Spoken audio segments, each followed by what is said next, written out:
प्यारे दोस्तों, आईपीएस अधिकारी आर्या अपने एक पुराने कर्ज को चुकाने एक झुग्गी बस्ती में जाती है।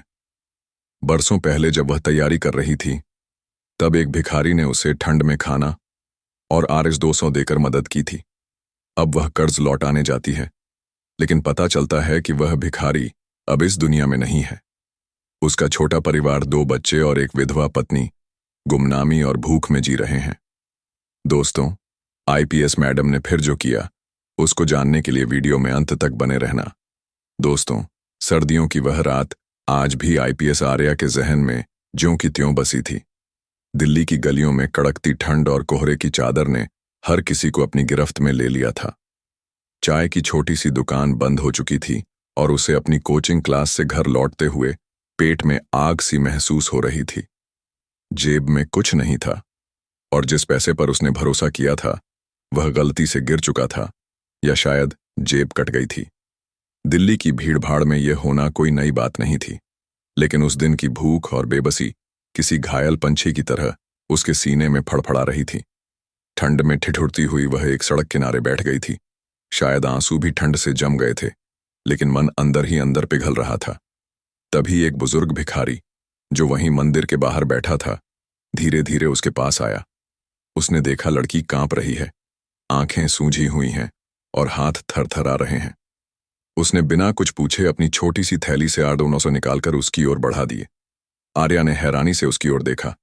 बाबा, आप मुझे नहीं चाहिए बेटा, यह पैसे मत समझो, यह एक इंसान का कर्तव्य है। तुम जैसे पढ़ने वाली बच्चियां ही तो देश को बदलेंगी। जब कुछ बन जाना तो किसी की मदद जरूर करना चाहे।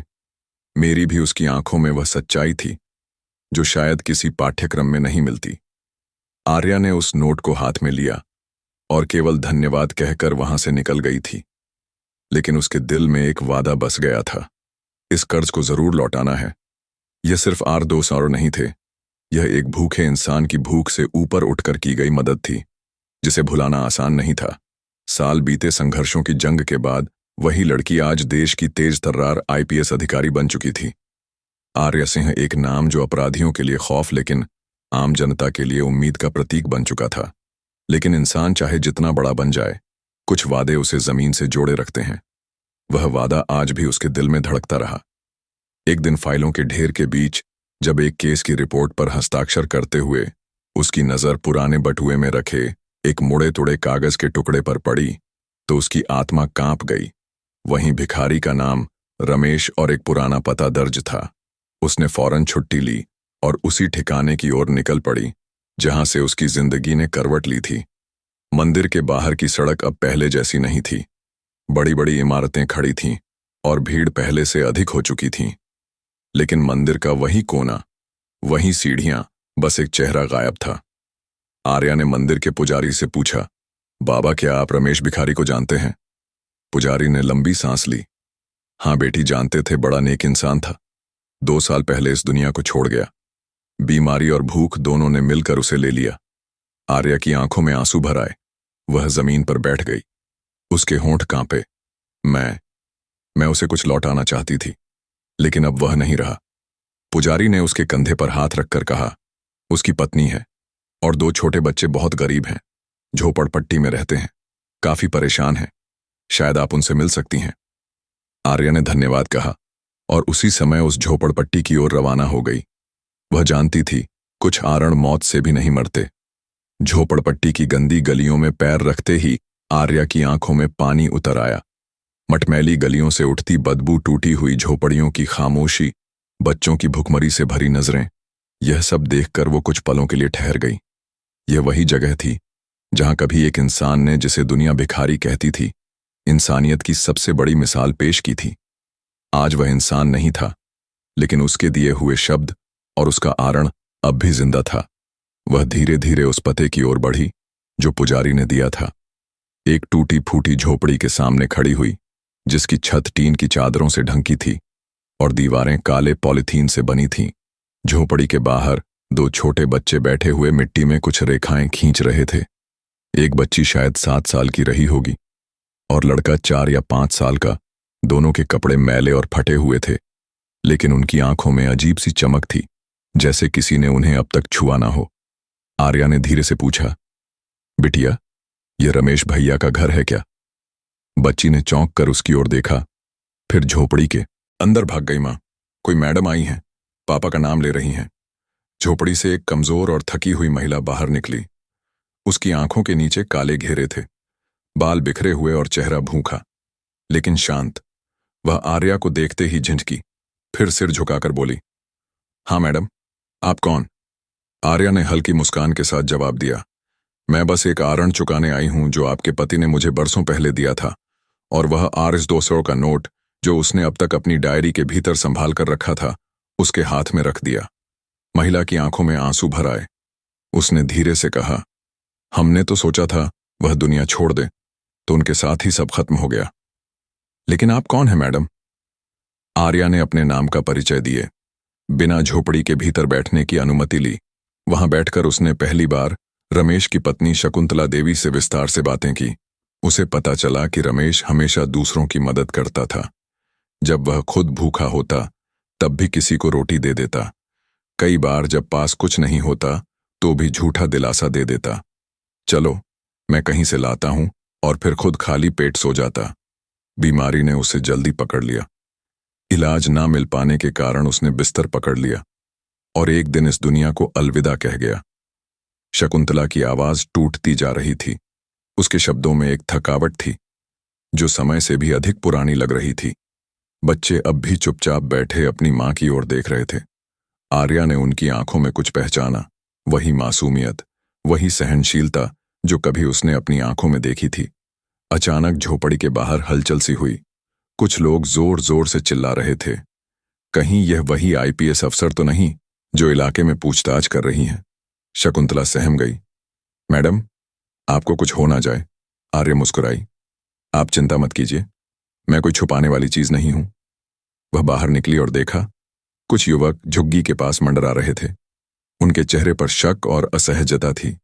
वे आर्या को देखकर चुप हो गए। शायद उन्होंने उसे पहचान लिया था, शायद नहीं, लेकिन आर्या ने उनकी आंखों में एक डर देख लिया था जो आमतौर पर अपराधियों की आंखों में होता है जब वे कानून से टकराते हैं। आर्या को अंदेशा हो चला था कि इस इलाके में कुछ गड़बड़ है। यह सिर्फ गरीबी का अड्डा नहीं था, यहां कुछ और भी था जो लोगों की नजरों से छिपा हुआ था। उसने बच्चों की ओर देखा, फिर शकुंतला से पूछा, बच्चों की पढ़ाई का क्या हुआ? शकुंतला ने सिर झुका लिया। स्कूल में नाम तो है, पर अक्सर लोग बुलाकर कोई काम दे देते हैं तो स्कूल छूट जाता है, और वैसे भी कौन ध्यान देता है।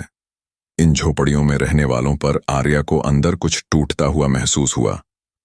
वह समझ गई थी कि यहां सिर्फ एक मां की लाचारी नहीं, बल्कि व्यवस्था की असफलता की दास्तान भी बसी हुई है।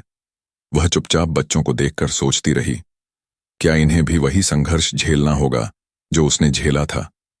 क्या इनके लिए भी कोई रमेश बनेगा, या अब वक्त आ गया है कि वह खुद इन बच्चों की रमेश बने?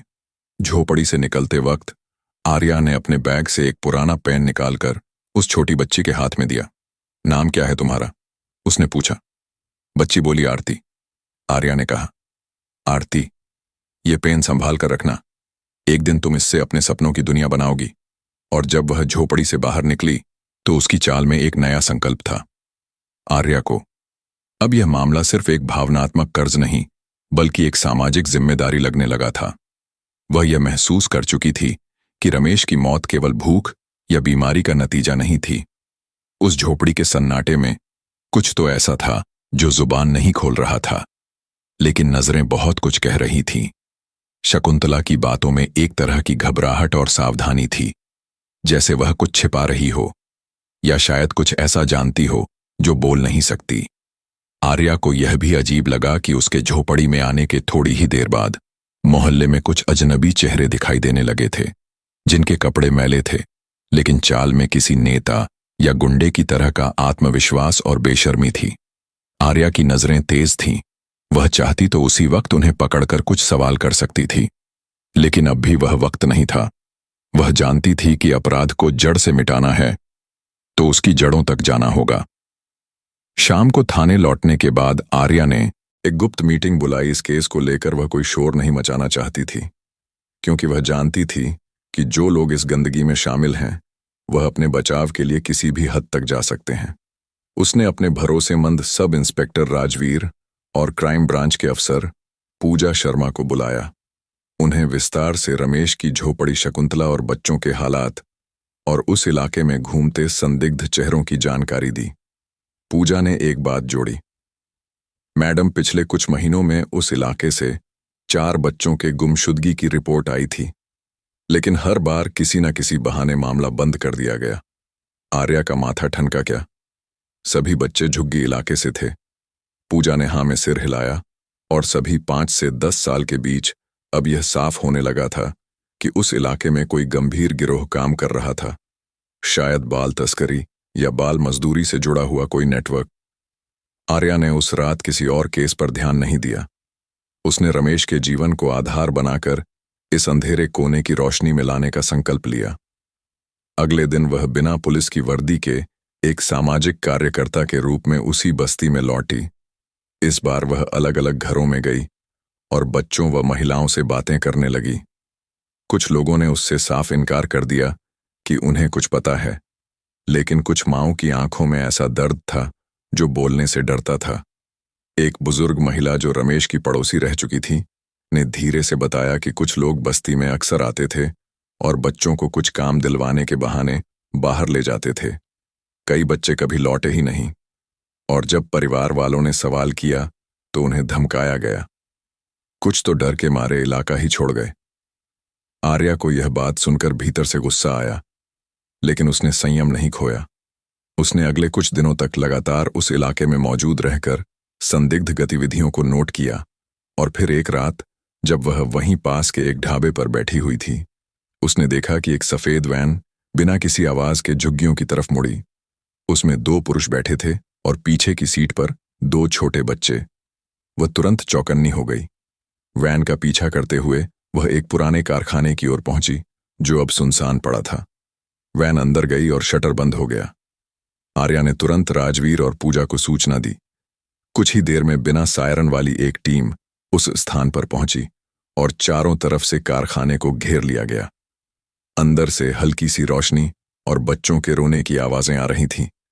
आर्या ने खुद जाकर गेट खोला, और जो नजारा सामने आया वह किसी भी संवेदनशील व्यक्ति को भीतर तक हिला देने के लिए काफी था। कई मासूम बच्चे लोहे की जंजीरों में जकड़े हुए थे।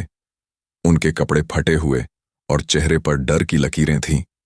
कुछ लोग जो इस पूरे नेटवर्क को चला रहे थे। बच्चों से कोई जबरन मजदूरी करवा रहे थे, कुछ को बेचने की तैयारी चल रही थी।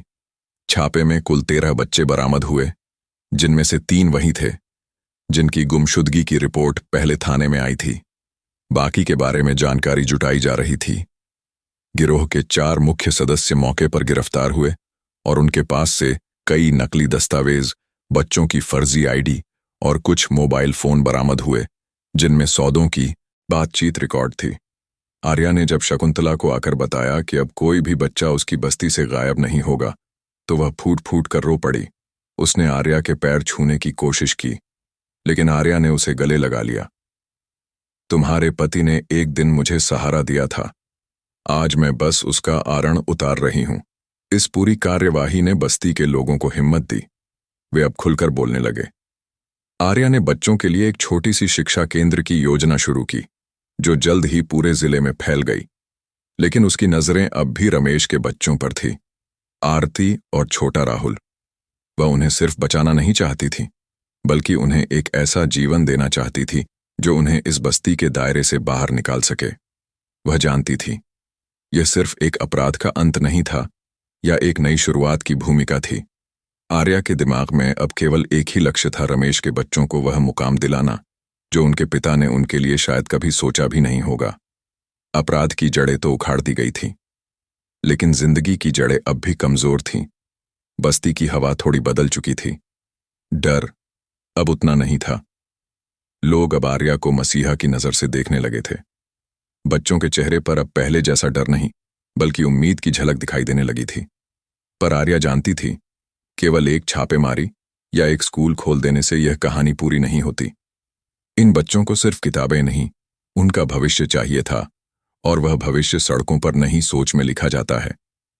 आर्या ने सबसे पहले आरती और राहुल की स्कूल में औपचारिक पढ़ाई शुरू करवाई। वह खुद कभी कभी बच्चों की क्लास में बैठती, देखती कि वे कितने ध्यान से सुन रहे हैं, कितने सवाल पूछ रहे हैं। उसे यह देखकर अचरज हुआ कि आरती की आंखों में गजब की समझ थी। वह मुश्किल सवालों को भी धैर्य से सुनती और जो समझती उसे शब्दों में ढालने में देर नहीं करती थी। राहुल हालांकि अब भी थोड़ा संकोची था, लेकिन उसके अंदर सीखने की भूख थी। आर्या को महसूस हुआ कि यह दोनों बच्चे अगर सही दिशा में बढ़े तो एक दिन कुछ बड़ा कर सकते हैं। शकुंतला की जिंदगी भी अब बदलने लगी थी। उसे एक सामाजिक संस्था में सहायक का काम मिल गया था। पहले वह आर्या से किसी तरह की मदद लेने से झिझकती थी, लेकिन आर्या ने उसे यह समझाया कि आत्मनिर्भरता केवल नौकरी पाने से नहीं आती, आत्मसम्मान से आती है। धीरे धीरे शकुंतला ने भी खुद पर भरोसा करना सीखा। अब वह उन औरतों की मदद करने लगी थी जो कभी उसकी तरह चुप रहती थी, डरती थी। आर्या को यह देखकर संतोष हुआ कि वह अब केवल रमेश की पत्नी नहीं, बल्कि खुद अपने अस्तित्व की एक आवाज बन चुकी थी। आर्या के लिए यह केवल एक सामाजिक काम नहीं था, यह उसका निजी मिशन बन चुका था। उसके दिमाग में अब भी वह दिन घूमता था जब रमेश ने उसे RS2 इंट्रो दी थे। वह एक दृश्य की तरह उसकी यादों में तैरता, जैसे कोई फिल्म का सीन जो बार बार आंखों के सामने चला जाता है। लेकिन अब वह दृश्य सिर्फ करुणा नहीं, प्रेरणा बन चुका था। उसे लगता था कि जब तक वह उस मदद को कई गुना बढ़ाकर समाज को नहीं लौटाएगी, तब तक उसका कर्ज पूरा नहीं होगा। इन्हीं दिनों शहर में एक नई सरकारी योजना लागू की गई थी, जन शिक्षा क्रांति, जिसका उद्देश्य था वंचित बच्चों को मुफ्त शिक्षा, छात्रवृत्ति और विशेष प्रशिक्षण प्रदान करना। आर्या ने तुरंत पहल की और आरती तथा राहुल के लिए आवेदन किया। उसकी सिफारिश पर बच्चों को विशेष कोचिंग के लिए चुना गया। अब वे दोनों सरकारी स्कूल के बजाय एक निजी संस्थान में पढ़ने लगे, जहां उन्हें विशेष ध्यान किताबें, यूनिफॉर्म, यहां तक कि दिन में 2 बार पौष्टिक भोजन भी मिलता था। इस बदलाव ने बच्चों में एक नई ऊर्जा भर दी थी। आरती ने एक बार अपनी डायरी में लिखा, आज जब मैंने कंप्यूटर में अपना नाम टाइप किया तो लगा जैसे मैं सचमुच कोई बन सकती हूं। आर्या ने वह डायरी खुद पढ़ी थी और पढ़ते वक्त उसकी आंखें नम हो गई थीं। एक बच्ची जो कभी गंदगी के ढेर के पास बैठकर मिट्टी से खेलती थी, अब वह कीबोर्ड पर अपने भविष्य की स्क्रिप्ट लिख रही थी। यह दृश्य किसी विजय जंग के बाद की शांति जैसा था, लेकिन बदलाव की राह कभी सीधी नहीं होती। बस्ती के कुछ पुराने तत्व अब भी थे जो इस नई हवा से परेशान थे, जिनका धंधा बच्चों की मजबूरी से चलता था। वे अब खुद को खत्म होते देख रहे थे। उन्होंने कई बार शकुंतला को डराने की कोशिश की, उसके काम में रुकावट डालने की कोशिश की, यहां तक कि स्कूल जाते हुए बच्चों को ताने भी मारे गए। लेकिन अब हालात पहले जैसे नहीं थे। अब आर्या अकेली नहीं थी, उसके साथ पूरी बस्ती थी और साथ थे वे बदलाव के बीज जो उसने अपने विश्वास और मेहनत से बोए थे। बस्ती के पुरुष जो कभी चुप रहते थे, अब सामने आकर बात करने लगे थे। महिलाएं मिलकर खुद की सुरक्षा की समितियां बना रही थीं और बच्चों के लिए अब कोई भी दरवाजा खोलता चला गया। बीरबल यादव अब रिटायर हो चुका था, लेकिन कभी वही इलाके का प्रभारी हुआ करता था और उसकी ईमानदारी पर पहले ही कई सवाल उठ चुके थे। कई बार उस पर आरोप लगे थे कि वह अपराधियों से पैसे लेकर केस दबा देता था, लेकिन किसी ने कभी उसे दोषी नहीं ठहराया, क्योंकि उसके ऊपर बड़े नेताओं का हाथ था। आर्या ने उसी वक्त बीरबल यादव की फाइलें निकलवाई। जैसे जैसे वह पुराने दस्तावेजों को पढ़ती गई, वैसे वैसे एक कहानी उसकी आंखों के सामने खुलती गई। एक ऐसी कहानी जिसमें कई रमेश गुम हो चुके थे, कई शकुंतलाएं चुप करा दी गई थीं और कई आरतियां कभी स्कूल का नाम तक नहीं सुन सकी थीं। उसे कई ऐसे केस मिले जिनमें बच्चों की गुमशुदगी की शिकायत दर्ज नहीं की गई थी, या की गई तो कुछ ही दिनों में खुद ब खुद परिवार वालों की इच्छा से वापस आ गया, जैसा लिखकर फाइल बंद कर दी गई थी। इस बार आर्या ने ठान लिया कि वह केवल बच्चों की मदद करके नहीं रुकेगी। उसे उस अपराध की जड़ को उखाड़ना था जो दशकों से इस शहर की बस्तियों में पनप रहा था। उसने राज्य के उच्च अधिकारियों से संपर्क किया और रमेश की मौत को फिर से खोलने की मंजूरी मांगी। इसके लिए उसे बहुत से सवालों का सामना करना पड़ा।